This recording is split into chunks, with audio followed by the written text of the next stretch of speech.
Hello दोस्तों, आप सभी को फिर से एक बार स्वागत है आप सभी को अपना यूट्यूब चैनल एक कुमार ऑनलाइन प्लेटफॉर्म पर। हाँ तो मेरे प्यारे दोस्तों, आइए आज आप लोगों के समक्ष क्लास 12th का इलेक्ट्रिक करंट का लेक्चर्स नंबर 2 लेकर आए हुए हैं आप लोगों के समक्ष। क्योंकि हम आप लोगों को पहले ही अल्टीमेट दे चुके हैं बाबू, 5 से 6 लेक्चर्स में ही आप लोगों को करंट कंप्लीट करा देंगे। वो भी बोर्ड एग्जाम में प्रीवियस ईयर्स में क्या क्या पूछता है सभी को लेकर हम 5 लेक्चर्स में आप लोगों को कंप्लीट करा देंगे दोस्तों। इलेक्ट्रिक करंट्स यानी चैप्टर्स नंबर 5 को हम कंप्लीट करेंगे। अब चलिए दोस्तों यहाँ पर स्टार्ट करते हैं। लेकिन मेरे प्यारे दोस्तों, मेरे वीडियो को लास्ट तक जरूर बने रहिए। लास्ट तक बने रहने से एक फ़ायदा होगा कि आप लोग को जितना भी हम पढ़ाएंगे आप लोग को सीधे दिमाग में बैठ जाएगा।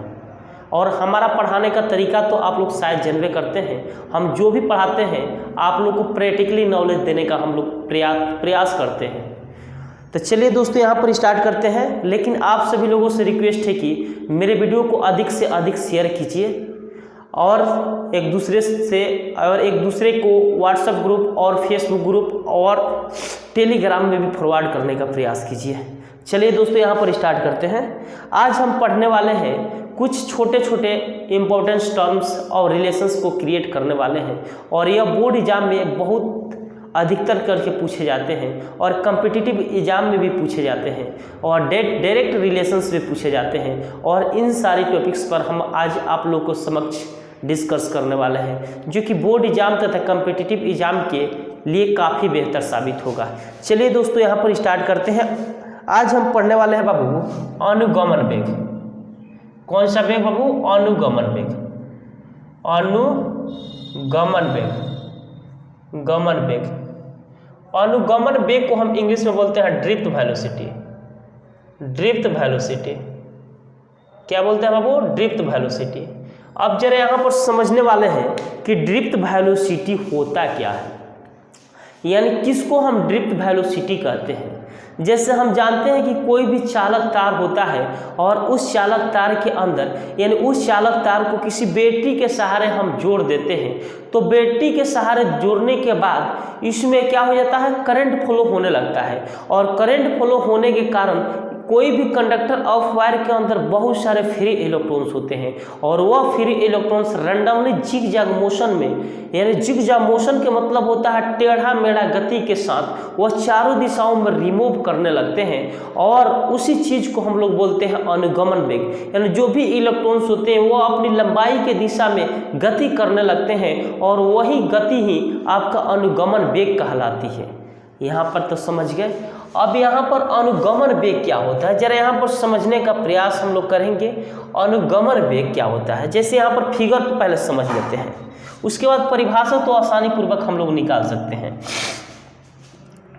देखिए यहाँ पर मान लेते हैं कोई चालक तार हो गया। क्या हो गया बाबू? कोई चालक तार हो गया। ये क्या हो गया? कोई चालक तार हो गया। ये क्या है? कोई चालक तार है। चालक तार है। क्या बाबू? कोई चालक तार है। और हम लोग जानते हैं कि कोई भी चालक तार होता है और इस चालक तार के अंदर बहुत सारे फ्री इलेक्ट्रॉन्स पाए जाते हैं, यानी बहुत सारे फ्री इलेक्ट्रॉन्स होते हैं कुछ ऐसे। ये क्या होता है बाबू? बहुत सारे फ्री इलेक्ट्रॉन्स होते हैं।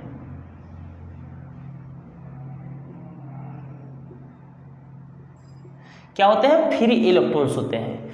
और इस चालक तार को मान लेते हैं कोई भी चालक तार लीजिएगा, उस चालक तार का एक्चुअली में क्या होता है? लंबाई होता है। क्या होता है बाबू? लंबाई होता है। तो यहाँ से लेके यहाँ तक कुछ ना कुछ लंबाई होगा। अगर एक्चुअली में हमको पता नहीं है तो हम एल मान सकते हैं। कितना मान सकते हैं बाबू? एल मान सकते हैं। क्या मान सकते हैं? एल मान सकते हैं। और यहाँ पर और चालक तार का तो कुछ ना कुछ लंबाई मान लिए एल, और कुछ ना कुछ इसका मोटाई भी तो होगा। यानी मार्केट में आप लोग कंडक्टर ऑफ वायर में चालक तार खरीदने जाते हैं तो कहते हैं ना 2 मीटर वाला तार दीजिए, यानी 2 मीटर तार दीजिए, 1.5 mm वाला, 2 mm वाला, ऐसे हम लोग बोलते हैं। उसी तरह यहाँ पर चालक तार की लंबाई क्या है? एल है। यानी उसका मोटाई भी कुछ होगा, यानी एरिया भी कुछ होगा ए, और यहाँ पर भी क्या है बाबू? ए। अब जरा यहाँ पर समझने का प्रयास करेंगे। ये चालक तार है और इस चालक तार को अब किसी बैटरी के सहारे हम जोड़ेंगे। किसके सहारे बाबू? किसी बैटरी के सहारे हम इस चालक तार को हम जोड़ देते हैं। किसी बैटरी के सहारे हम इस चालक तार को क्या कर देते हैं बाबू, जोड़ देते हैं। अब लीजिए, किसी बैटरी के सहारे इस चालक तार को हम क्या करिए, जोड़ दिए। तो हम जानते हैं बाबू बैटरी के अंदर कितने टर्मिनल होते हैं, 2 टर्मिनल होते हैं। एक टर्मिनल होता है पॉजिटिव चार्ज और दूसरा टर्मिनल होता है नेगेटिव चार्ज।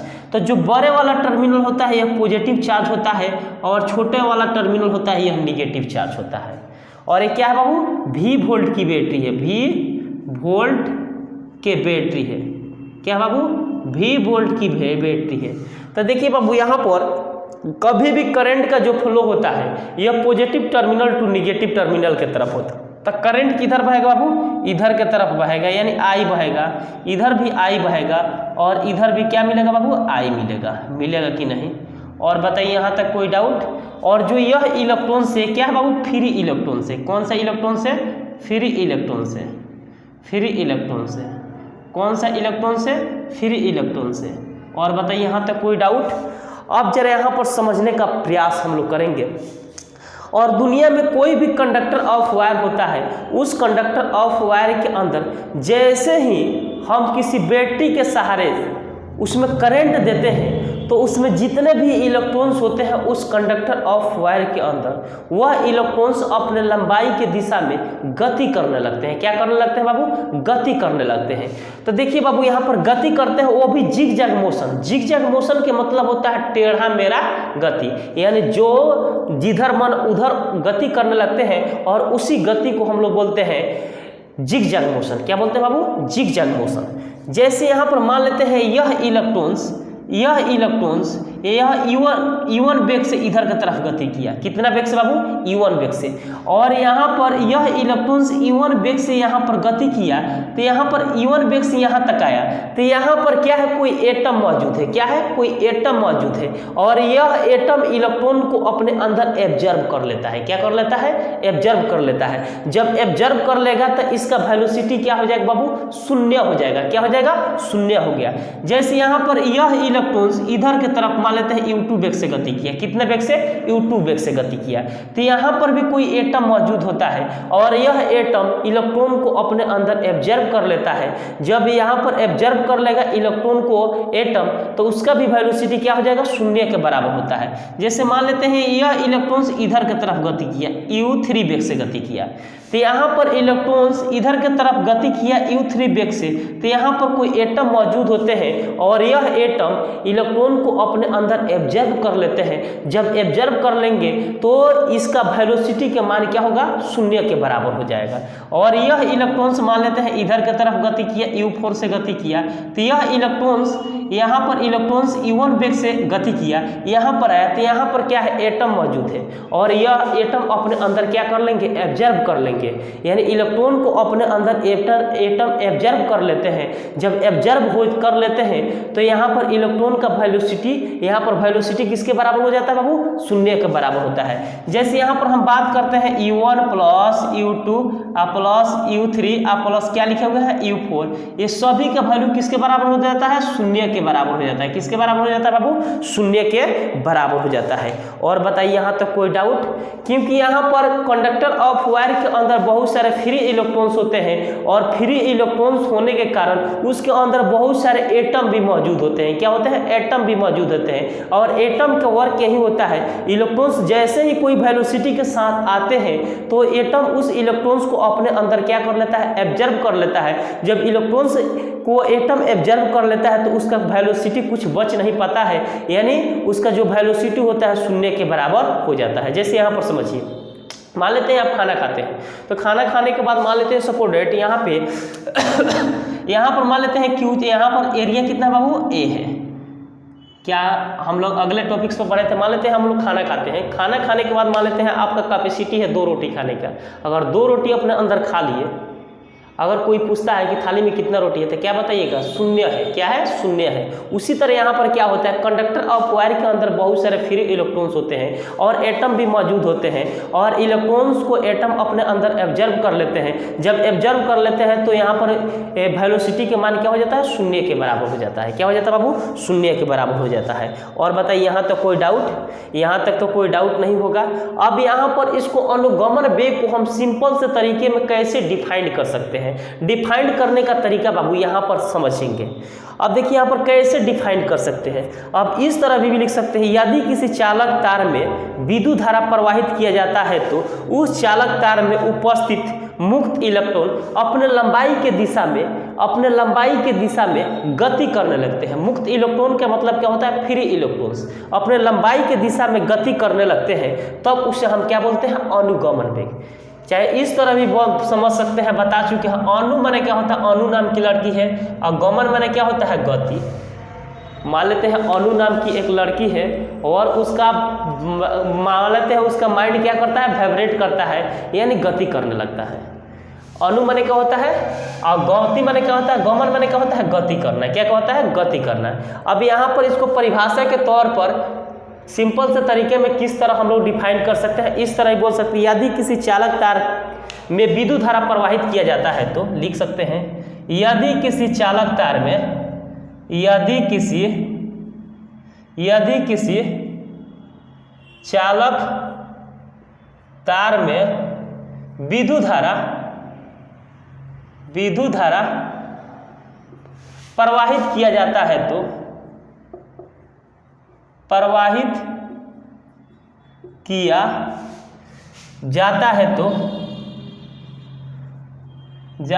तो यदि किसी चालक तार में विद्युत धारा प्रवाहित किया जाता है तो उस चालक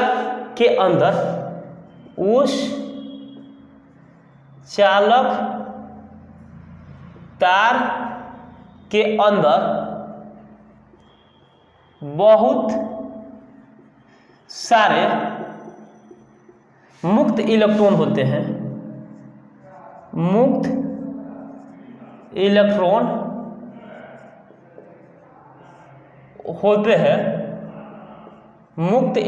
होते हैं जो कि अपने लंबाई के दिशा में गति करने लगते हैं, जो कि अपने लंबाई के दिशा में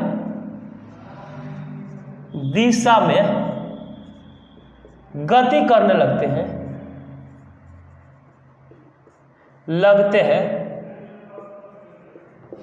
तब उसे हम अनुगमन वेग कहते हैं। अनुगमन वेग कहते हैं। अब जरा यहाँ पर हम लोग समझेंगे अनुगमन वेग किसको बोलते हैं। यदि किसी चालक तार में हम जैसे ही विद्युत धारा प्रवाहित करते हैं तो उसमें जितने भी इलेक्ट्रॉन्स रहते हैं वह अपने लंबाई के दिशा में क्या करने लगते हैं? गति करने लगते हैं। क्या करने लगते हैं? गति करने लगते हैं। और उसी गति को हम लोग अनुगमन वेग के नाम से जानते हैं या कहते हैं। यहाँ तक तो समझ गए। अगर फिगर से डिफिनेशन लिखना चाहते हैं तो बहुत आसानी पूर्वक से लिख सकते हैं। यदि किसी चालक तार में क्या प्रवाहित कर रहा है? विद्युत धारा प्रवाहित किया जाता है तो उस चालक तार के अंदर उपस्थित मुक्त इलेक्ट्रॉन्स यानी फ्री इलेक्ट्रॉन्स अपने लंबाई यानी एल क्या होता है? लंबाई के दिशा में गति करने लगते हैं। किस तरह गति कर रहे हैं? लंबाई के दिशा में गति करने लगते हैं और इसी गति को क्या बोलते हैं? अनुगमन वेग। क्या बोलते हैं बाबू? अनुगमन वेग। अब जरा यहाँ पर सोचेंगे, अनुगमन वेग होता है और इसको हम VD द्वारा निरूपित करते हैं। क्या किससे निरूपित किया जाता है? VD से। तो यहाँ पर लिखेंगे इसे VD द्वारा निरूपित किया जाता है।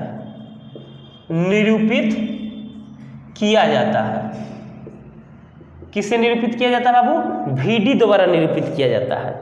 अब यहाँ पर समझेंगे कि यहाँ पर जो गति करते हैं तो इसका किस वेलोसिटी के साथ यानी कितना वेलोसिटी के साथ यह इलेक्ट्रॉन्स चारों दिशाओं में रिमूव करते हैं यानी गति करते हैं। तो देखिए यहाँ पर गति के समीकरण से हम जानते हैं कि गति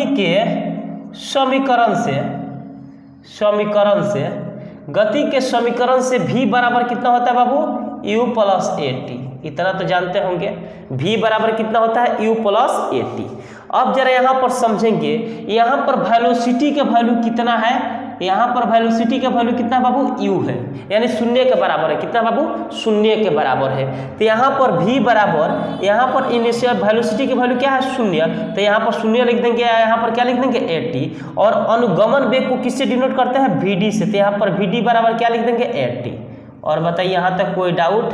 इक्वेशन क्या मान लेंगे बाबू? फर्स्ट मान लेंगे। क्या मान लेंगे? फर्स्ट।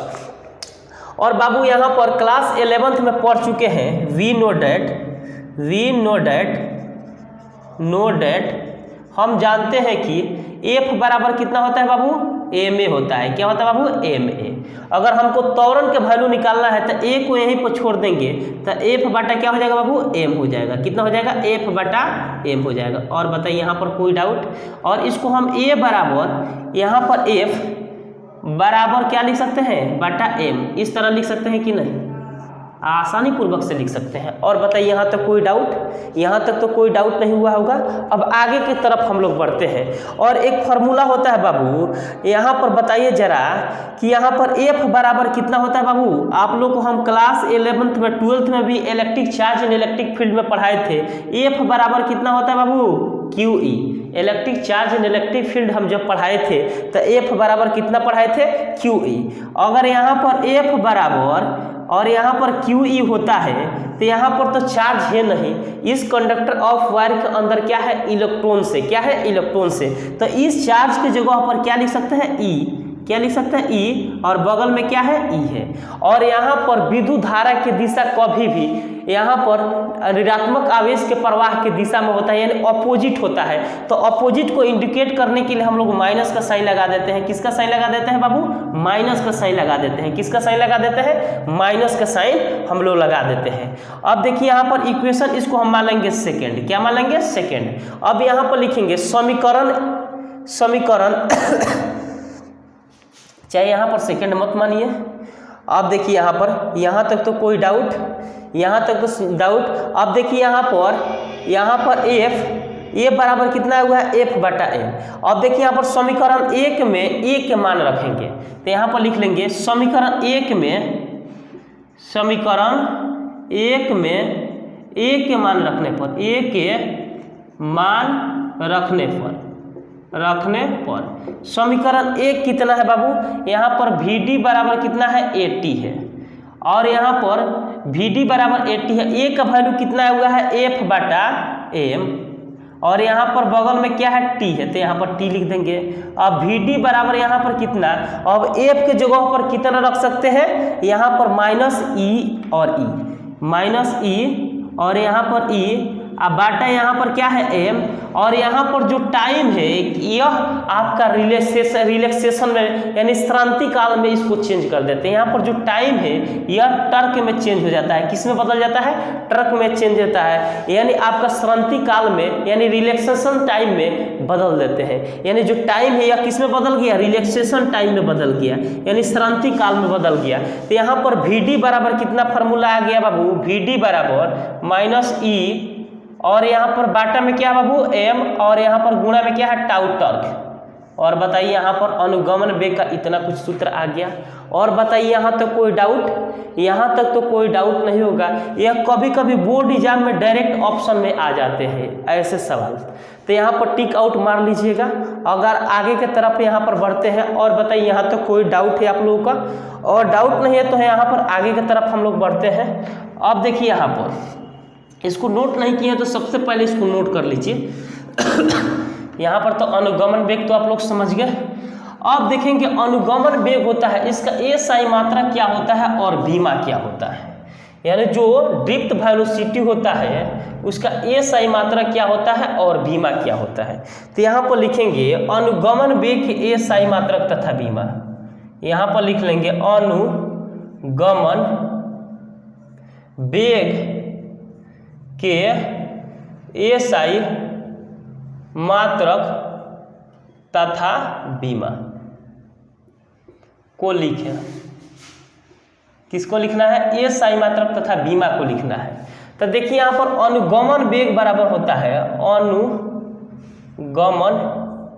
वेग बराबर यहाँ पर क्या होता है? चालक तार की लंबाई।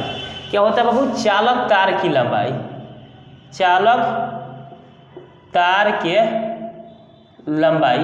अब बाटा क्या होता है बाबू? समय होता है। क्या होता है? समय। यहाँ पर जो वेग होता है वेग का जो मात्रक और बीमा होता है उसी का अनुगमन वेग का भी वही होता है। जो वेग का मात्रक तथा बीमा होगा वहीं आपका अनुगमन वेग का भी मात्रक आपका वही होगा। अब देखिए यहाँ पर अनुगमन वेग को हम किससे डिनोट करते हैं, vd से, और चालक तार की लंबाई क्या है l, और समय को क्या लिखते हैं t। इतना फार्मूला आ गया। अब जरा यहाँ पर ध्यान देंगे, अब एएसआई मात्रा की हम बात करते हैं। किसका बाबू, एएसआई मात्रा किसका, vd का। किसका बाबू, vd का। और यहाँ पर चालक तार है तो इसका लंबा, चालक तार है तो लंबाई की एएसआई मात्रा क्या होता है बाबू, मीटर, और समय का यूनिट क्या होता है बाबू, सेकेंड। क्या होता है बाबू, मीटर पर सेकेंड। तो इसको हम इस तरह भी लिख सकते हैं, मीटर सेकेंड इनवर्स -1 भी इसको लिख सकते हैं, चाहे इस तरह भी लिख सकते हैं, मीटर पर सेकेंड। कोई डाउट। अगर यहाँ पर बीमा की हम बात करते हैं, किसकी, बीमा की बीमा की किसका, vd का। तो देखिए यहाँ पर फॉर्मूला होता है l/t। अब देखिए यहाँ पर l/t, और t को ऊपर भेजेंगे तो क्या हो जाएगा, यहाँ पर प्लस में ऊपर जाएगा तो किस में हो जाएगा, माइनस में। आप बड़े वाले कोष्टक के साथ लिख देंगे, क्योंकि डायमेंशन को हमेशा बड़े वाले कोष्टक के अंदर ही लिखा जाता है। और इसको कुछ सजा कर लिखना है तो इस तरह भी लिख सकते हैं, m/0 l/t माइनस क्या लिख सकते हैं, 1। इस तरह भी लिख सकते हैं, दोनों करेक्ट है। और बताइए यहाँ तक कोई डाउट। और यहाँ पर जो यहाँ पर जो अनुगमन वेग होता है यह कौन सी राशि है, कोई आपसे पूछ देगा कि जो अनुगमन वेग होता है ये कौन सी राशि होता है। जो अनुगमन वेग होता है यह एक सदिश राशि होता है। कौन सी राशि होता है, सदिश राशि होता है। सदिश राशि इसलिए होता है क्योंकि इसमें परिमाण और दिशा दोनों होता है, और किसी भी सर्किट डायग्राम के अंदर परिमाण और दिशा दोनों हो तो वह जो राशि होती है हमेशा सदिश राशि होती है। कौन सी राशि होती है, सदिश राशि होती है। तो यहाँ पर लिख लेंगे यह एक सदिश राशि है। यह एक कौन सी राशि होती है बाबू, सदिश राशि होती है। सदिश राशि होती है। कौन सी राशि होती है, सदिश राशि होती है। और बताइए यहाँ तक कोई डाउट। यहाँ तक कोई डाउट नहीं है तो इसको मिटा देते हैं। यहाँ तक तो आप लोग समझ गए। इसको नोट नहीं किया तो सबसे पहले इसको नोट कर लीजिए। अब आगे की तरफ हम लोग बढ़ेंगे, यानी अनुगमन वेग का कॉन्सेप्ट आप लोगों को क्लियर हो गया। क्या हो गया, क्लियर हो गया। अब समझेंगे कि धारा घनत्व क्या होता है। अब जब धारा घनत्व हम लोग समझ जाएंगे तो अनुगमन वेग और धारा घनत्व में रिलेशन निकालना भी हम लोग सीख जाएंगे। अब क्या सीखने वाले हैं, धारा घनत्व। क्या सीखने वाले हैं, धारा घनत्व। धारा घनत्व, धारा घनत्व, और इसको इंग्लिश में बोलते हैं current density. Current density, density क्या बोलते हैं बाबू, करंट डेंसिटी। अब जरा यहाँ पर समझेंगे कि करंट डेंसिटी होता क्या है। जैसे मान लेते हैं कोई गिलास है, और गिलास में मान लेते हैं 1/2 लीटर वाटर, उसका मतलब कैपेसिटी 1/2 लीटर वाटर का। अगर उस गिलास के अंदर 1 लीटर वाटर देंगे तो 1 लीटर वाटर देंगे तो उस गिलास का कैपेसिटी 1/2 लीटर वाटर को एब्जर्व करने का, लेकिन 1 लीटर वाटर देने के बाद 1/2 लीटर बाहर की दिशाओं में वाटर का फ्लो हो जाता है, और उस गिलास में 1/2 लीटर ही वाटर बचता है।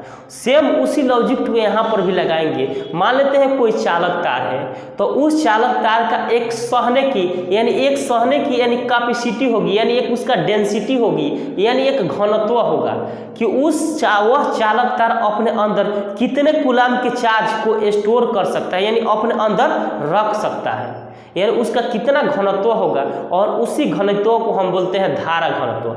जैसे चालक तार है, और मान लेते हैं कोई मार्कर है, ये चालक तार है, कुछ पलों के लिए मानते हैं चालक तार है, और इस चालक तार में यहाँ पर करंट देंगे, तो यहाँ पर करंट देने के बाद इस चालक तार में कितना करंट है, यानी कितना धाराएं हैं, यहाँ से यहाँ तक कितना धाराएं हैं, और उसी धाराएं को हम लोग बोलते हैं धारा घनत्व। यानी इस चालक तार के अंदर उपस्थित कितना धारा है, और इसी धारा को हम बोलते हैं धारा घनत्व। क्या बोलते हैं, धारा घनत्व। अब यहाँ तक तो समझ गए।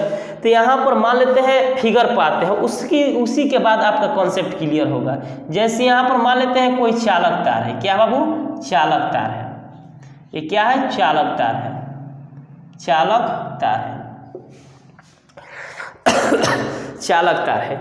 तो हम जानते हैं कि कोई ना कोई चालक तार होता है, तो चालक तार में क्या दिया जाता है, करंट को दिया जाता है। किसको दिया जाता है बाबू, करंट को दिया जाता है। जैसे यहाँ पर आई करंट दिए, किसको दिए, आई करंट दिए, और करंट देने के बाद यहाँ पर इस चालक तार में बहुत सारे फ्री इलेक्ट्रॉन्स होते हैं। क्या होते हैं बाबू? फ्री इलेक्ट्रॉन्स होते हैं। और कोई भी चालक तार होता है इसका एक्चुअल में क्या होता है? एरिया होता है। क्या होता है? एरिया होता है, यानी क्षेत्रफल होता है, यानी मोटाई होता है कि नहीं?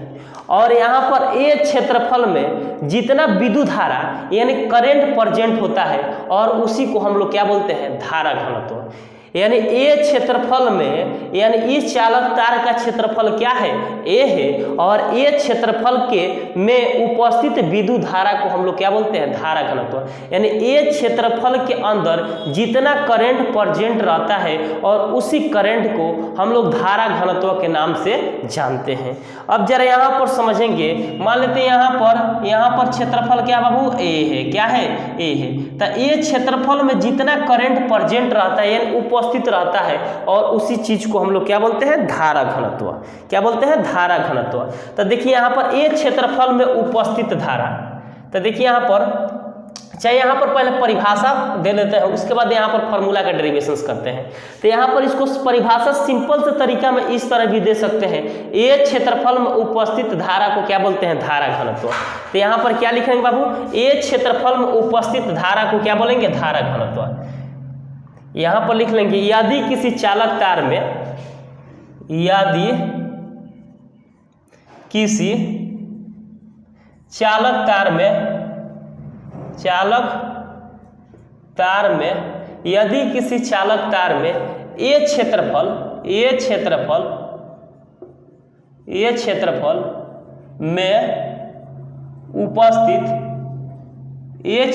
में उपस्थित धारा को धारा घनत्व कहते हैं। धारा घनत्व कहते हैं। धारा घनत्व कहते हैं। क्या कहते हैं बाबू? धारा घनत्व कहते हैं। और जो धारा घनत्व होता है इसको जे कैप द्वारा निरूपित किया जाता है। किससे निरूपित किया जाता है? जे कैप द्वारा। तो यहाँ पर लिखेंगे धारा घनत्व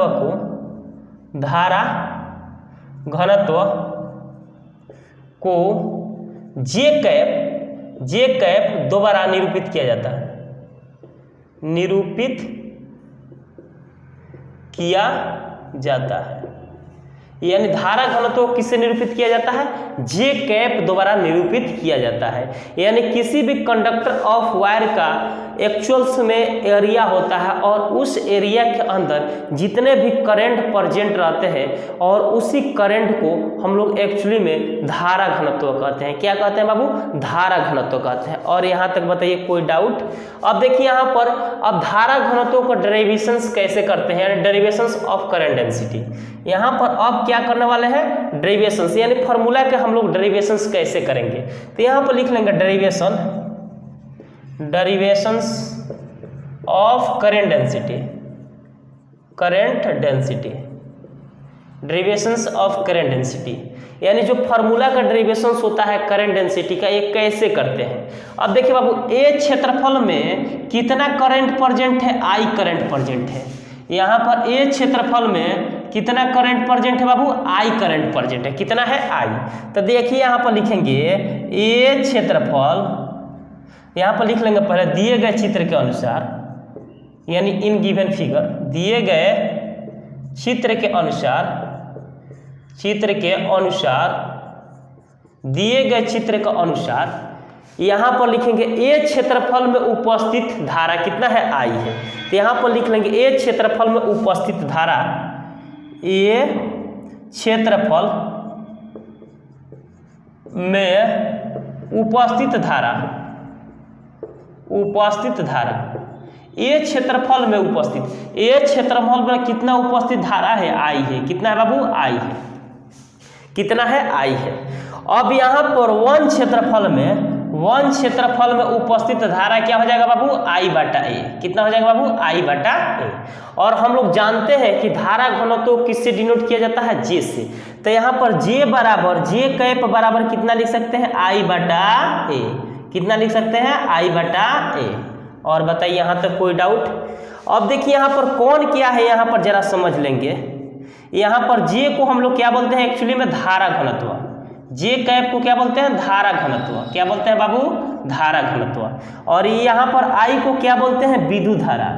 क्या बोलते हैं बाबू? विद्युत धारा यानी इलेक्ट्रिक करंट।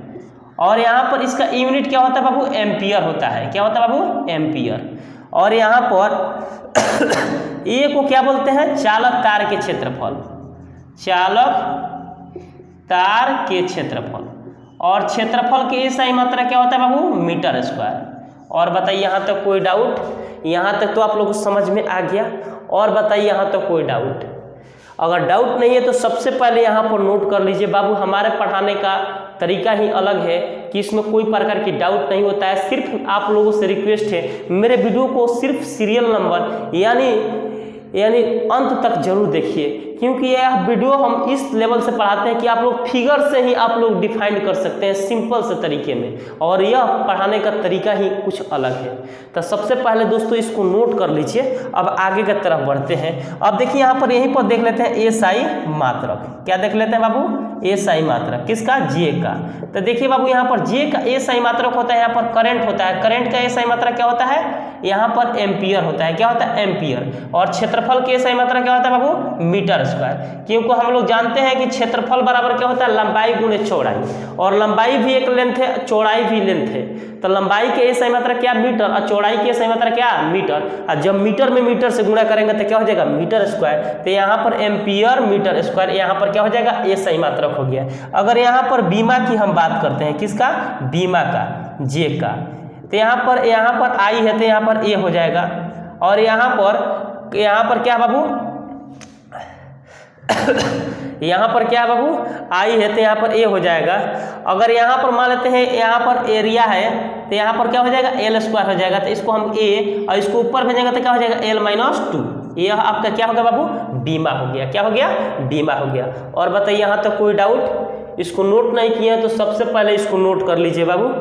अब जो धारा घनत्व होता है, ये कौन सी राशि होता है? सदिश राशि होता है। कौन सी राशि होता है बाबू? सदिश राशि होता है। तो यहाँ पर लिख लीजिएगा, यहाँ पर लिख लीजिएगा, यह एक सदिश राशि होता है। सदिश राशि होता है। कौन सी राशि होता है बाबू? सदिश राशि होता है। कौन सी राशि होता है? सदिश राशि होता है। सदिश राशि इसलिए होता है क्योंकि इसके अंदर मैग्नीट्यूड भी होता है और डायरेक्शंस भी होता है और ट्रायंगल ऑफ वेक्टर एडिशंस का फ्लो भी करता है। और कोई भी क्वांटिटी जिसमें मैग्नीट्यूड भी हो और डायरेक्शंस भी हो और वह ट्रायंगल ऑफ वेक्टर एडिशंस का फ्लो भी करे तो वह क्वांटिटी हमेशा इससे एक सदिश राशि होता है। कौन सी राशि होता है? सदिश राशि होता है, यानी वेक्टर क्वांटिटी होता है।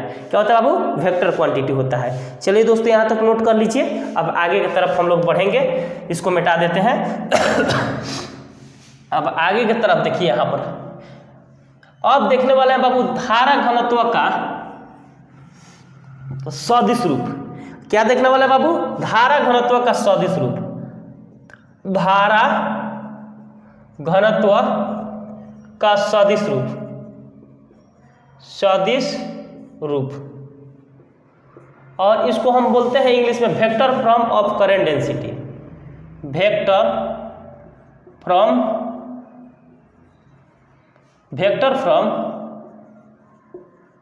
Of current density. Current density क्या देखने वाला है बाबू? Vector from of current density, यानी जो धारा घनत्व होता है, इस धारा घनत्व का यहाँ पर सदिश निरूपण हम लोग कैसे करते हैं। अब जरा यहाँ पर समझने का प्रयास करेंगे। सदिश रूप, धारा घनत्व का कौन सा रूप? सदिश रूप। जैसे यहाँ पर मान लेते हैं कोई कंडक्टर ऑफ वायर है। क्या है? कोई कंडक्टर ऑफ वायर है। ये क्या है बाबू? कोई कंडक्टर ऑफ वायर है, यानी इसको हम बोलते हैं चालक तार। क्या बोलते हैं बाबू?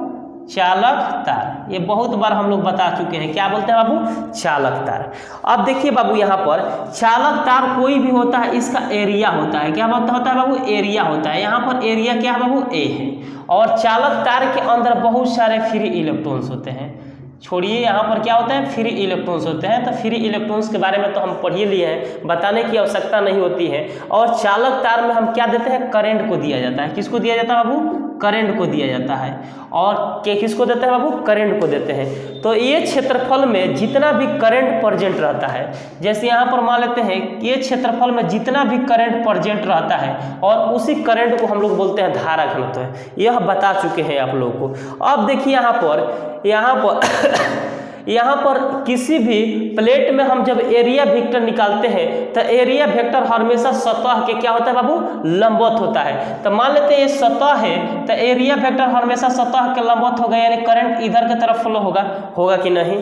तो इधर की तरफ जब फ्लो होगा तो इस कंडक्टर ऑफ वायर का एरिया क्या है बाबू? ए है। क्या है? ए है। तो यहाँ पर क्या लिखेंगे? ए, और यहाँ पर क्या लिखेंगे? Cos theta. क्या लिखेंगे बाबू? Cos theta. और यहाँ पर समांतर यहाँ पर एक कॉस थीटा, क्योंकि हम जानते हैं कि कोई भी समांतर लाइन रहती है उसका घटक किस में टूटता है? कॉस थीटा में टूटता है। और लंबवत होती रहती है उसका घटक किस में टूटता है? साइन थीटा में टूटता है। तो ये मान लेते हैं करंट का डायरेक्शन हो गया, तो ये समांतर है तो किस में टूटेगा? एक कॉस थीटा में टूटेगा। और लंबवत वाला किस में टूटेगा बाबू? लंबवत वाला किस में टूटेगा? ये साइन थीटा। यहाँ पर एक मान लेते हैं सतह है तो ये लंबवत होगा, तो ये किस में टूटेगा? ए साइन थीटा। किस में टूटेगा बाबू? ए साइन थीटा में टूटेगा। और बताइए यहाँ तक कोई डाउट? अब देखिए यहाँ पर धारा घनत्व को हम किससे डिनोट करते हैं बाबू? जे से। तो जे बराबर कितना होता है? आई बटा ए, ये हम बता चुके हैं। तो जे बराबर यहाँ पर आई, तो यहाँ पर आई लिख देंगे। और यहाँ पर घटक किस में टूट रहा है बाबू? यहाँ पर घटक आपका यही टूट रहा है ए कॉस थीटा में। तो यहाँ पर क्या लिख देंगे? ए कॉस थीटा। कितना लिख देंगे बाबू? ए कॉस थीटा। तो देखिए यहाँ पर अगर करंट पूछेगा, अगर धारा घनत्व एंगल अगर दे दिया रहे आपको, और यहाँ पर करंट का वैल्यू दे दिया रहे और क्षेत्रफल दे दिया रहे, तो धारा घनत्व आसानी पूर्वक से आप लोग निकाल सकते हैं। यानी कहने का सेंस यह है कि करंट डेंसिटी का वैल्यू यानी धारा घनत्व का वैल्यू दे दिया रहे, अगर यहाँ पर आपका करंट दे दिया रहे तो एरिया निकल जाएगा, और एंगल दे दिया रहे तो क्या निकल जाएगा? एरिया निकल जाएगा। अगर धारा घनत्व दे दिया रहे, धारा घनत्व नहीं करंट दे दिया रहा और एरिया दे दिया रहा, कोण दे दिया रहा, तो क्या निकलेगा? धारा घनत्व निकल जाएगा। अगर यहाँ पर कुछ नहीं तो 1 मानते हैं, क्रॉस मल्टीप्लिकेशन करेंगे तो आई बराबर क्या हो जाएगा? जे कैप, और उसके बाद यहाँ पर ए, और उसके बाद क्या लिखेंगे? Cos theta. कितना लिखेंगे बाबू? Cos theta. अगर यहाँ पर जे यानी धारा घनत्व के वैल्यू दे दिया रहे और एरिया भी दे दिया रहे और एंगल भी दे दिया रहे, तो क्या निकल जाएगा? करंट उस कंडक्टर ऑफ वायर यानी चालक तार के अंदर करंट का वैल्यू आसानी पूर्वक निकल जाता है। जैसे यहाँ पर मान लेते हैं कोई प्लेट है, तो हम आप लोग को जब हम गॉस लॉ पढ़ाए थे, Gauss law and its application से यानी इलेक्ट्रिक चार्ज यानी Gauss law and its application से यानी इलेक्ट्रोस्टैटिक्स का सेकंड चैप्टर से जब हम लोग पढ़ाए थे, तो एरिया वेक्टर निकालने का तरीका बताए थे बाबू। एरिया वेक्टर हमेशा सतह के क्या होता है बाबू? लंबवत होता है। क्या होता है बाबू? लंबवत होता है। तो यह सतह है तो यहाँ पर लंबवत होगा तो नीचे भी हो सकता है, ऊपर भी हो सकता है। अगर ऊपर होगा तो प्लस में होगा, नीचे होगा तो किस में होगा? माइनस में होगा। और यहाँ पर समांतर क्या होता है? इधर की तरफ। तो समांतर वाला घटक किस में टूटता है बाबू? एक कॉस थीटा में। लंबवत वाला घटक किस में टूटता है? साइन थीटा में टूटता है। और बताइए यहाँ तो कोई डाउट? यहाँ तो कोई डाउट नहीं, तो सबसे पहले इसको नोट कर लीजिए। अब आगे की तरफ हम लोग बढ़ते हैं। अब तो यहाँ पर अनुगमन वेग और धारा घनत्व के बारे में हम लोग समझ चुके। अब देखेंगे अनुगमन वेग और धारा घनत्व के बीच संबंध। यानी जो अनुगमन वेग होता है और धारा घनत्व होता है, एक दूसरे के बीच हम लोग संबंध कैसे क्रिएट करते हैं।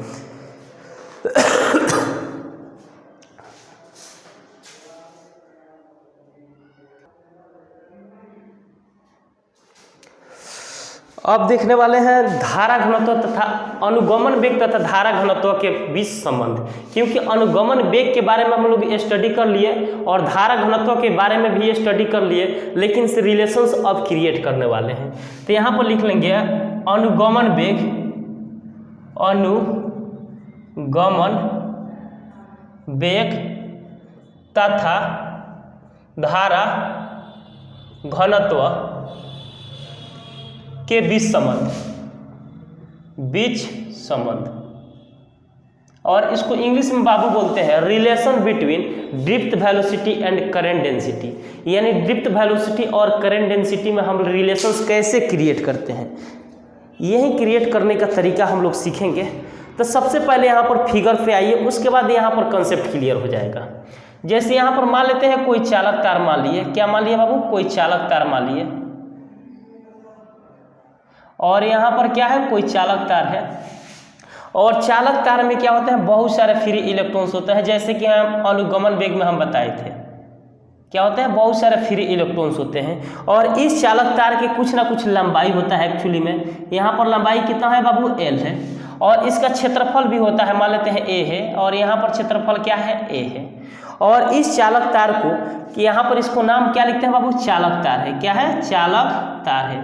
और इस चालक तार को किसी बैटरी के सहारे हम जोड़ देते हैं, क्या करते हैं, किसी बैटरी के सहारे हम लोग जोड़ देते हैं। तो बैटरी के अंदर कितने टर्मिनल होते हैं, 2 टर्मिनल लगे रहते हैं, एक प्लस वाला टर्मिनल लगा रहता है, दूसरा माइनस वाला टर्मिनल लगा रहता है। और एक कितने वोल्ट की बैटरी है, V वोल्ट की बैटरी है, V वोल्ट की बैटरी है, कितने वोल्ट की बैटरी है, V वोल्ट की बैटरी है।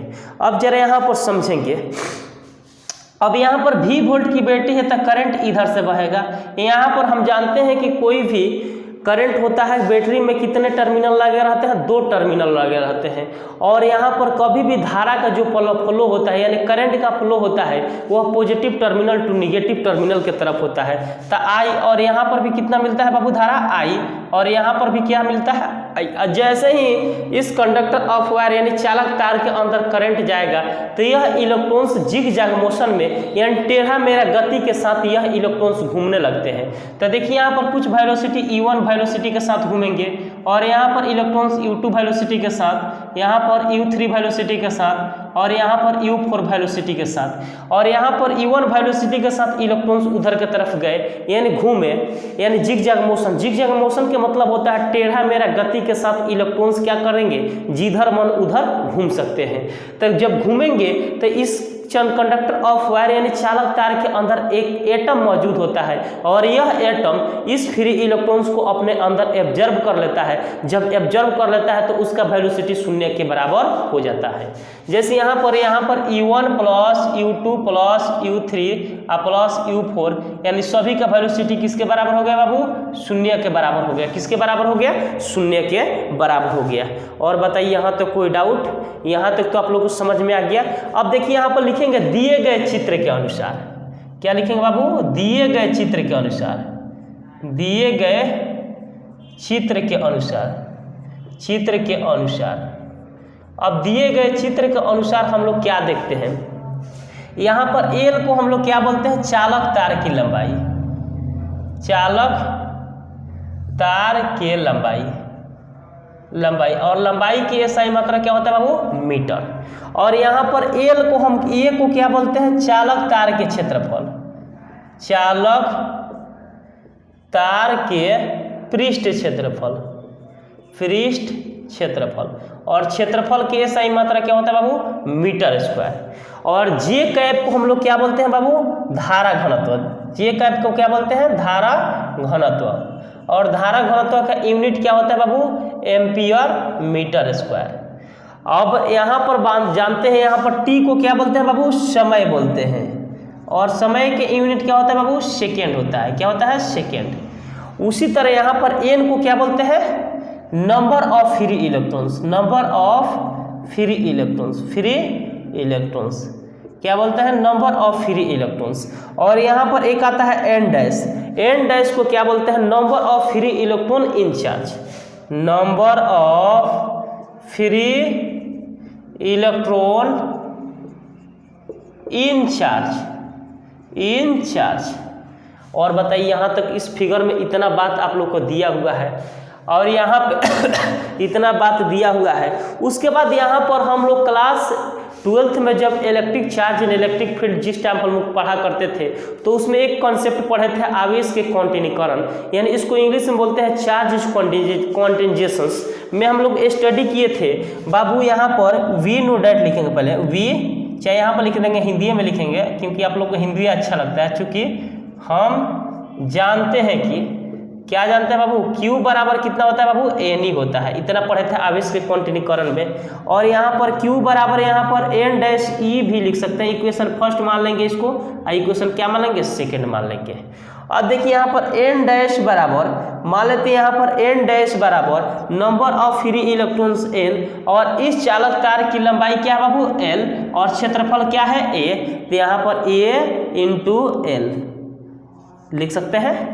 और देखिए यहाँ पर कुछ नहीं तो यहाँ पर 1 मानते हैं, अक्रॉस मल्टीप्लिकेशन करेंगे तो एन बराबर कितना हो जाएगा बाबू एन डैश ए एल, इतना हो जाएगा। इक्वेशन क्या मान लेंगे 3 मान लेंगे, कोई डाउट। अब यहाँ पर लिखेंगे समीकरण 1 में, समीकरण 1 में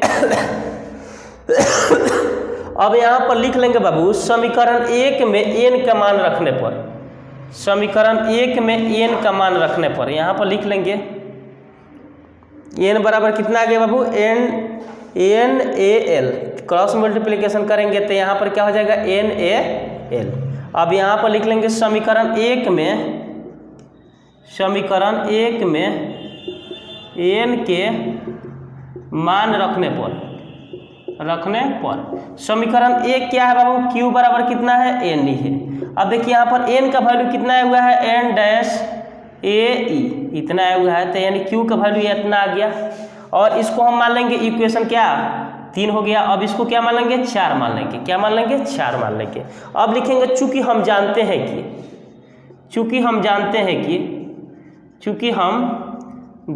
हैं कि I बराबर कितना होता है बाबू Q बटा T। अब यहाँ पर Q बटा T होता है, अब Q का वैल्यू कितना आया हुआ है यहाँ पर एन ए ई लिख लेंगे, अब बाटा में क्या लिख लेंगे T, इतना लिख लेंगे। और बताइए यहाँ तक कोई डाउट? यहाँ तक कोई डाउट नहीं है, तो आगे की तरफ हम लोग बढ़ते हैं। देखिए यहाँ पर I बराबर कितना आ गया, अब यहाँ पर एन ए ई बाटा कितना आ गया T आ गया, कितना आ गया T आ गया। अब देखिए एन ए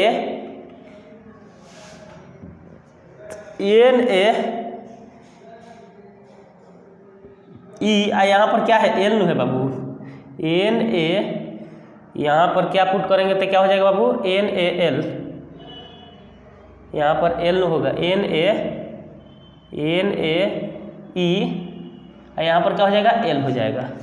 अब देखिए यहाँ पर आगे की तरफ हम बढ़ते हैं, एल हो जाएगा। अब देखिए यहाँ पर आगे की तरफ हम बढ़ते हैं तो यहाँ पर नोट कर लेंगे, यहाँ पर I बराबर कितना आया हुआ बाबू एन ए, और यहाँ पर ई एल को इधर भेज देते हैं, अब बाटा में क्या लिख देते हैं टी। तो देखिए यहाँ पर एल बटा टी आया हुआ है, यहाँ पर कितना आया हुआ है एल बटा टी। तो एल बटा टी क्या होता है अनुगमन वेग क्या होता है, यानी अनुगमन वेग बराबर होता है चालक तार की लंबाई और बाटा समय के अनुपात को हम लोग बोलते हैं अनुगमन वेग।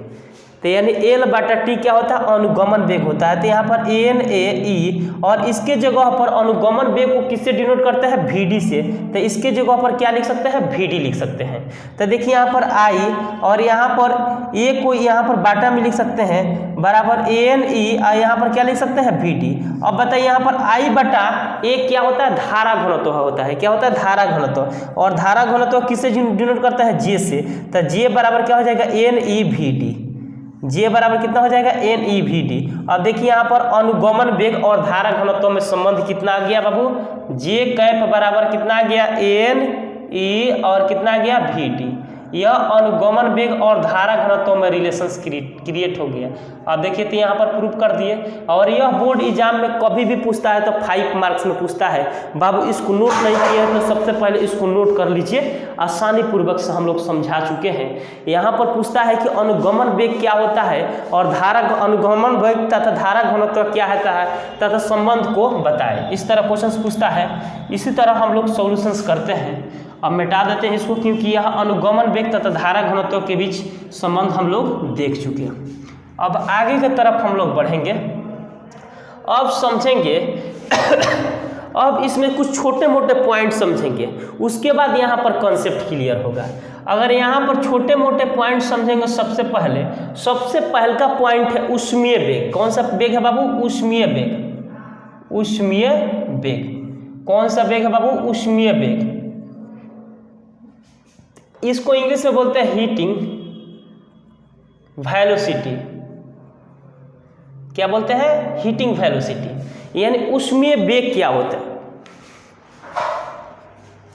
यानी आप समझने वाले हैं ऊष्मीय वेग। यानी हीटिंग वेलोसिटी के नाम से जानते हैं। अब जरा यहाँ पर समझेंगे कि ऊष्मीय वेग क्या होता है। यहाँ पर एक फिगर बना लेते हैं, उसके बाद बहुत सारे छोटे मोटे पॉइंट के बारे में हम लोग देख लेंगे। जैसे यहाँ पर मान लेते हैं कोई चालक तार लिए, क्या लिए बाबू, कोई चालक तार लिए, ये क्या है, कोई चालक तार है, चालक तार है, और यह चालक तार में बहुत सारे फ्री इलेक्ट्रॉन्स होते हैं।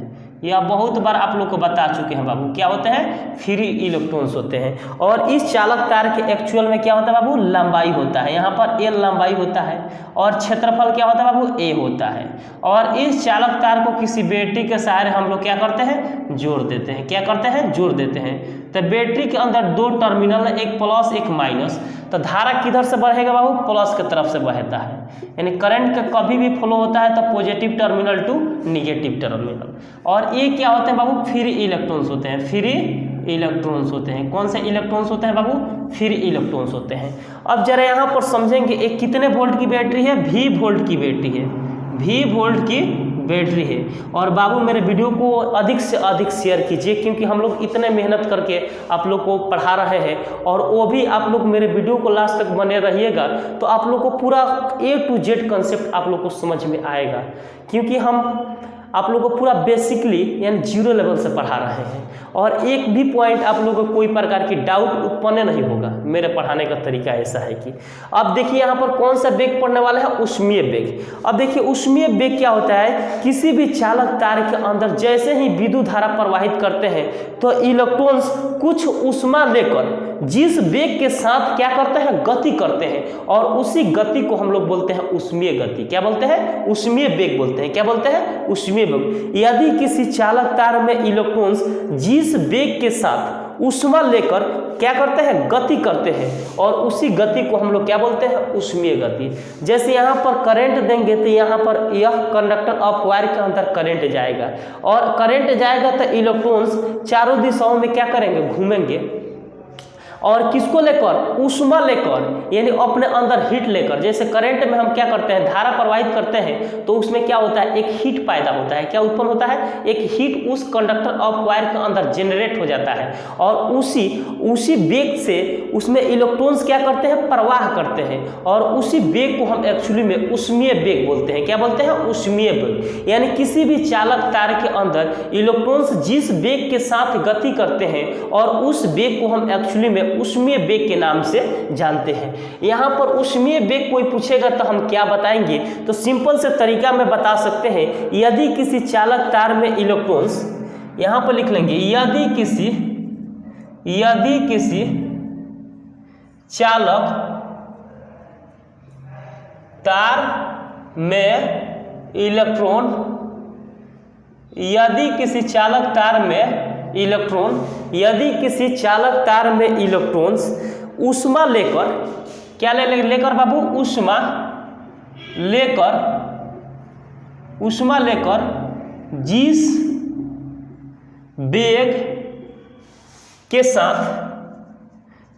वेग के साथ गति करते हैं, ऊष्मा लेकर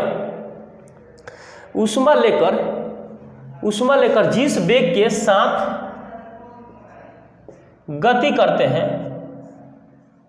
गति करते हैं, तब उस वेग को हम ऊष्मीय वेग कहते हैं।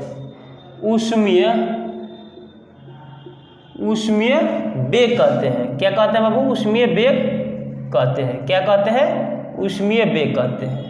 यानी किसी भी चालक तार में इलेक्ट्रॉन्स जब ऊष्मा लेकर क्या करने लगते हैं, गति करने लगते हैं, और उसी गति को हम लोग ऊष्मीय वेग के नाम से जानते हैं। क्योंकि हम लोग जानते हैं कि कोई भी कंडक्टर ऑफ वायर यानी चालक तार में हम जैसे ही करंट देते हैं तो वह चालक तार क्या हो जाता है, गर्म हो जाता है, और गर्म होने के कारण उसमें जो इलेक्ट्रॉन्स होते हैं वह कुछ वेग के साथ गति करने लगते हैं, और उसी गति को हम लोग ऊष्मीय वेग बोलते हैं, क्योंकि उसमें ऊष्मा उत्पन्न हो जाता है। और जिसमें ऊष्मा उत्पन्न होता है तो उस ऊष्मा उत्पन्न होने की वजह से इलेक्ट्रॉन्स उसी वेग के अनुसार गति करने लगते हैं और उसी गति को एक्चुअली में ऊष्मीय वेग बोलते हैं। क्या बोलते हैं? ऊष्मीय वेग बोलते हैं। जैसे आप लोग देखे होंगे किसी भी कंडक्टर ऑफ वायर के अंदर जैसे ही करंट देते हैं तो यह गर्म हो जाता है और गर्म होने के कारण इलेक्ट्रॉन्स भी क्या हो जाते हैं? गर्म हो जाते हैं और गर्म होने की वजह से इलेक्ट्रॉन्स में भी यहाँ पर इलेक्ट्रॉन्स भी जिस वेग से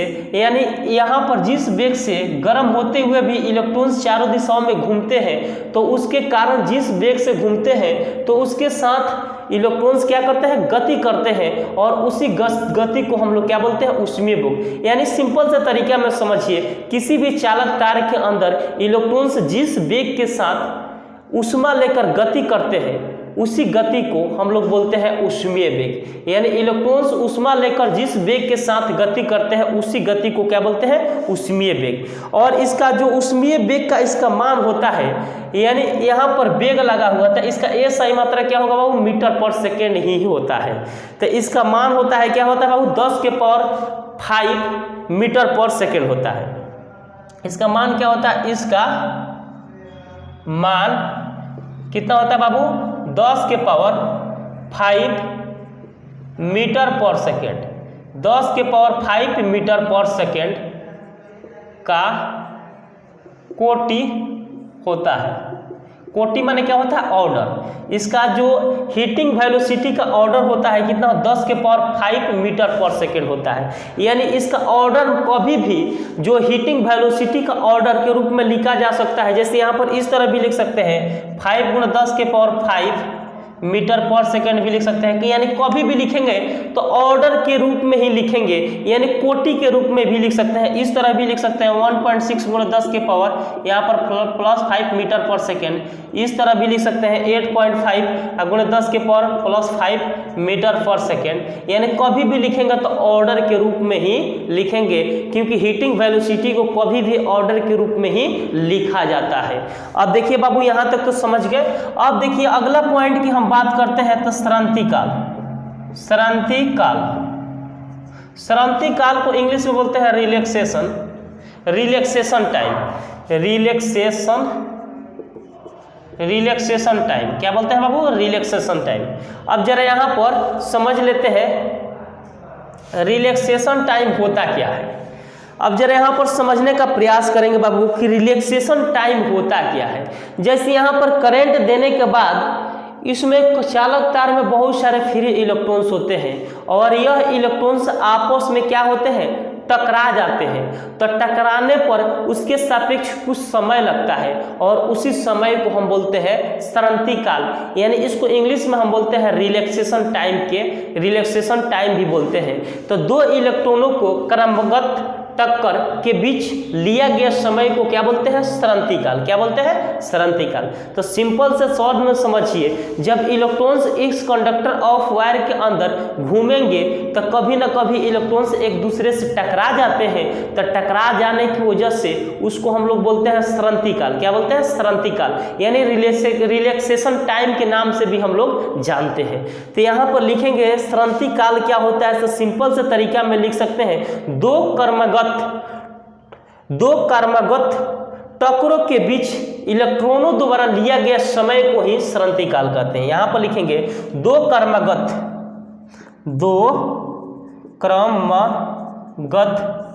टक्करों, दो क्रमागत टक्करों के बीच, दो क्रमागत टक्करों के बीच इलेक्ट्रॉन द्वारा लिया गया समय को श्रांति काल कहते हैं। श्रांति काल कहते हैं और इसको हम टर्क द्वारा निरूपित करते हैं। इसे टर्क द्वारा निरूपित किया जाता है। किसे निरूपित किया जाता है? टाउ टर्क द्वारा। जैसे यहाँ पर समझिए, यहाँ पर इलेक्ट्रॉन्स थे, क्या थे बाबू? इलेक्ट्रॉन्स थे। तो यह इलेक्ट्रॉन्स में जैसे ही करंट देते हैं तो यह इलेक्ट्रॉन्स जिग जैग मोशन में यानी टेढ़ा मेढ़ा गति के साथ वह गति करने लगते हैं और गति करते करते क्या होते हैं, इलेक्ट्रॉन्स एक दूसरे से यानी टकरा जाते हैं। तो टकराने के बाद जो समय लगता है, कोलिजन हो जाता है इलेक्ट्रॉन्स और इलेक्ट्रॉन्स के बीच, तो उसके रिस्पेक्ट में जो टाइम लगता है और उसी टाइम्स को हम लोग रिलैक्सेशन टाइम्स यानी सरंती काल के नाम से जानते हैं। यानी दो क्रमागत टक्करों के बीच इलेक्ट्रॉनों द्वारा लिया गया समय को हम लोग बोलते हैं सरंती काल, और सरंती काल को टाउ तर्क द्वारा निरूपित किया जाता है। अब यहाँ पर एक वर्ड आता है माध्यम पथ दूरी। माध्यम पथ दूरी, पथ दूरी क्या वर्ड आता है बाबू? माध्यम पथ दूरी यानी मीन डिस्टेंस, मीन डिस्टेंस। अब यहाँ पर समझेंगे माध्यम पथ दूरी क्या होता है। जैसे यहाँ पर लिखे हैं सरंती काल क्या होता है, दो इलेक्ट्रॉनों के टक्कर के बीच जो समय लगता है उसी टक्कर को हम लोग बोलते हैं सरंती काल। अब देखिए यहाँ पर मान लेते हैं इलेक्ट्रॉन से, ये भी इलेक्ट्रॉन से एक दूसरे से टकरा गए तो हम बोलते हैं सरंती काल, टकरा गए तो। और इनके बीच में जो समय होता है यानी इनके बीच में जो दूरी होती है, क्या होती है बाबू? दूरी होती है, यानी जो दूरी लिया जाता है और इसी दूरी को हम लोग बोलते हैं माध्यम पथ दूरी। क्या बोलते हैं बाबू? माध्यम पथ दूरी। यानी जो दो इलेक्ट्रॉन्स एक दूसरे से टकरा जाते हैं और टकराने के बाद जो समय लगता है, यानी टकराने के बाद जो दूरी कवर की जाती है और उसी दूरी को हम लोग बोलते हैं माध्यम पथ दूरी। क्या बोलते हैं बाबू? माध्यम पथ दूरी। तो यहाँ पर माध्यम पथ दूरी क्या होता है, दो क्रमागत टक्करों के बीच, यहाँ पर लिख लेंगे दो क्रमागत टक्करों के बीच, टक्करों के बीच, दो क्रमागत टक्करों के बीच इलेक्ट्रॉनों द्वारा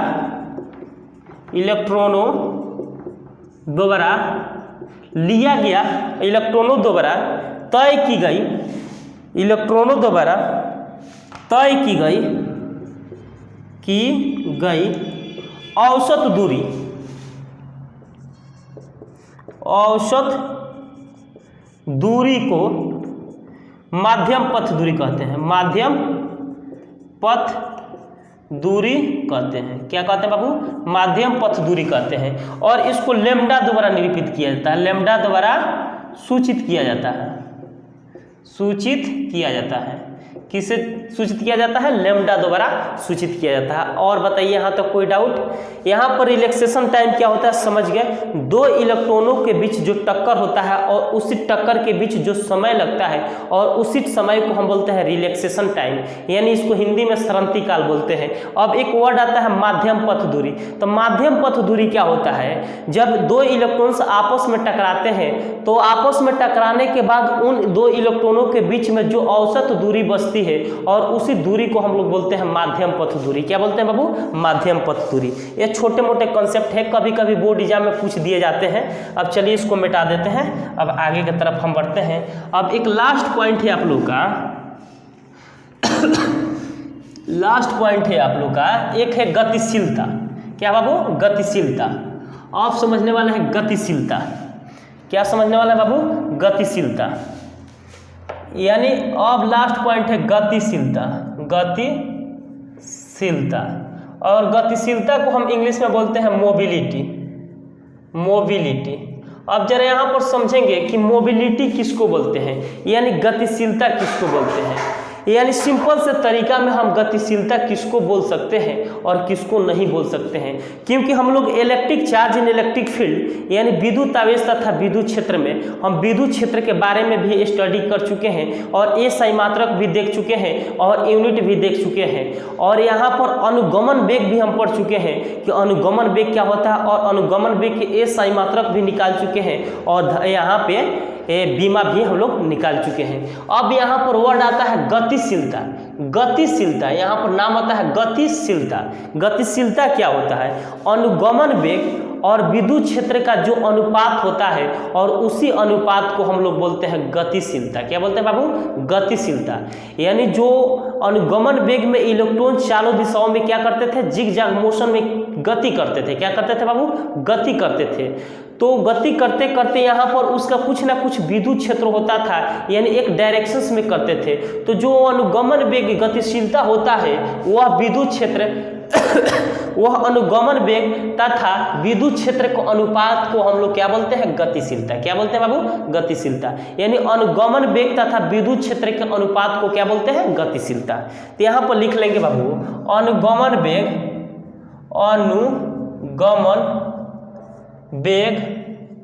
तथा अनुगमन वेग तथा विद्युत क्षेत्र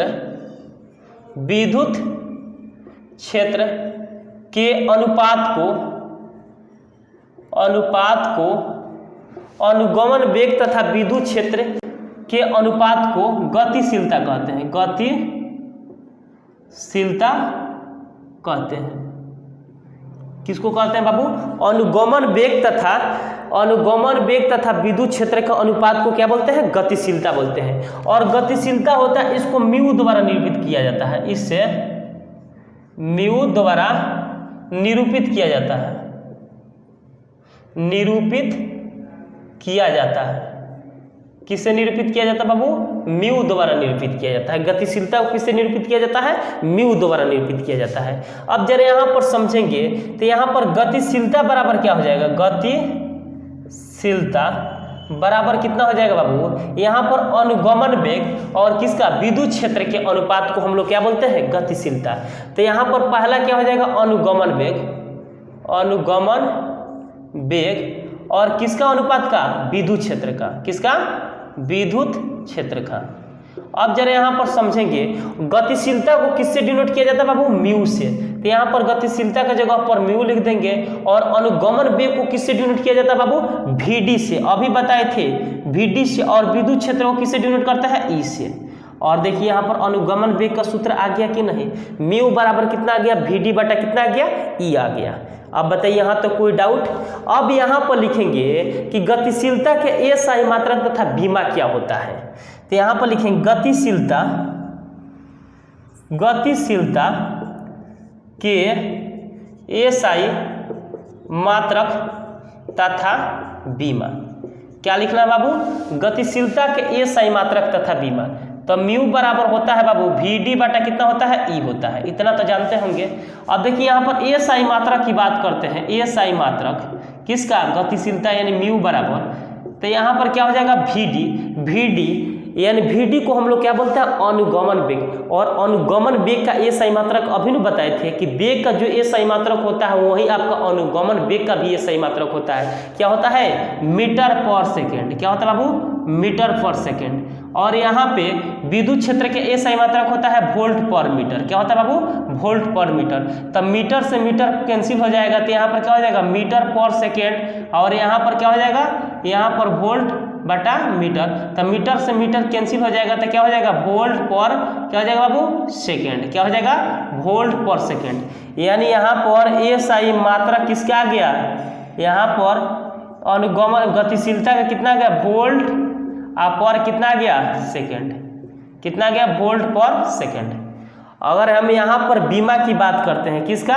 बीमा का, यानी सिग्मा का यहाँ पर इसका बीमा की हम बात करते हैं तब बीमा क्या हो जाएगा? अनुगमन वेग का बीमा कितना होता है बाबू? LT-1 इतना होता है। और यहाँ पे विद्युत क्षेत्र का बीमा क्या होता है? E बराबर हम जानते हैं F बटा कितना होता है बाबू? Q होता है। और F का डायमेंशन MLT-2, आवेश के बीमा AT। अब देखिए यहाँ पर M L और T माइनस का हो जाएगा 3 और A माइनस का हो जाएगा 1। अब यहाँ पर बीमा आ गया इलेक्ट्रिक फील्ड का कितना आ गया बाबू? M L T माइनस 3 और A माइनस कितना आ गया? 1 आ गया। अब देखिए यहाँ पर इसको हम ऊपर की तरफ भेजेंगे तो यहाँ पर क्या हो जाएगा? M-1 और L यहाँ पर प्लस में ऊपर जाएगा तो माइनस में हो जाएगा। तो यहाँ पर माइनस में हो जाएगा तो यहाँ पर एक यहाँ पर प्लस में है तो यहाँ पर क्या हो जाएगा? 0। उसके बाद यहाँ पर T यहाँ पर माइनस में ऊपर जाएगा तो किस में हो जाएगा? प्लस में हो जाएगा। और यहाँ पर प्लस में हो जाएगा तो T-3 और T यहाँ पर प्लस में हो जाएगा T माइनस कितना? 1। और यहाँ पर माइनस में ऊपर जाएगा तो किस में हो जाएगा, प्लस में हो जाएगा। अब जरा यहाँ पर देखिए, यहाँ पर m - 1 l पावर 0 t, यहाँ पर 1 को घटा देंगे तो कितना बचेगा, 2 बचेगा, और यहाँ पर क्या बचेगा, a बचेगा। और बताइए यहाँ पर किसका हो गया बीमा, आपका यहाँ पर गतिशीलता का बीमा क्या हो गया, इतना हो गया।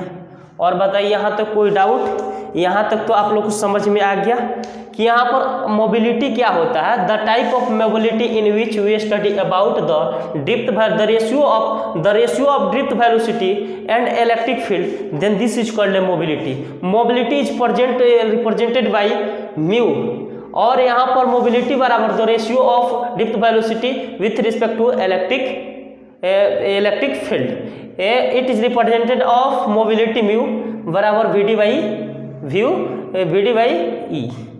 और यहाँ पर ए सही मात्रा क्या हो जाएगा बाबू, यूनिट क्या हो जाएगा, वोल्ट पर सेकेंड। आज के लिए इतना ही दोस्तों, थैंक यू सो मच।